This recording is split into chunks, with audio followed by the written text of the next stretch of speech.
रोहित एक 18 साल का लड़का था जो अपने 12वीं के एग्ज़ाम्स ख़त्म करने के बाद एक नए सपने के साथ आसाम जा रहा था। उसका सपना था अच्छे से पढ़ाई लिखाई करना और जीवन में कुछ बड़ा आदमी बनना। लेकिन घर के फाइनेंशियल कंडीशंस कुछ खास नहीं थे। उसका गांव बिहार के एक छोटे से कस्बे में था जहां पढ़ाई के ज़्यादा मौके नहीं थे। लेकिन रोहित के अंदर एक जुनून था।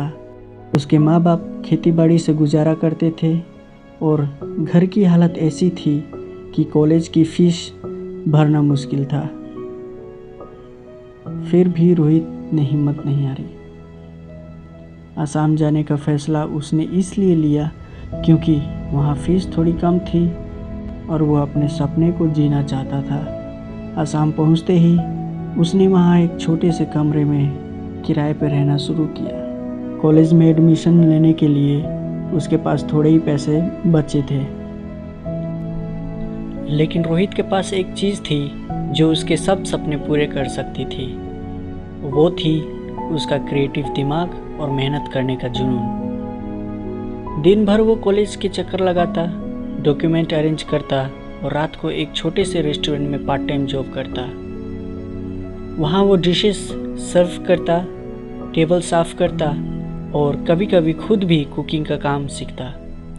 उसका बॉस उससे काफ़ी खुश था क्योंकि रोहित हर काम को क्रिएटिव तरीके से करता था। वो टेबल्स को अलग तरीके से डेकोरेट करता, कस्टमर्स के साथ पोलाइट और इनोवेटिव तरीके से डील करता, जो लोगों को वापस आने पर मजबूर करता था। धीरे धीरे रेस्टोरेंट में उसका एक अलग पहचान बन गया। पैसा कमाने के साथ साथ उसने कॉलेज की फ़ीस का इंतज़ाम भी कर लिया। सब चीज़ ठीक चल रहा था। लेकिन एक दिन जब उसका रेस्टोरेंट का शिफ्ट ख़त्म हुआ, वो रात के 12 बजे अपने घर लौट रहा था। उसने देखा कि एक अजनबी उसका पीछा कर रहा था। रोहित थोड़ा घबरा गया लेकिन अपने हॉस्टल जल्दी से दौड़कर चला गया।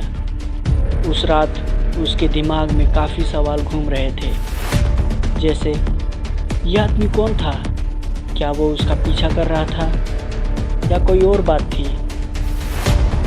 अगले दिन जब रोहित वापस अपने हॉस्टल पहुंचता है, उसके कमरे के बाहर एक चिट्ठी मिलती है।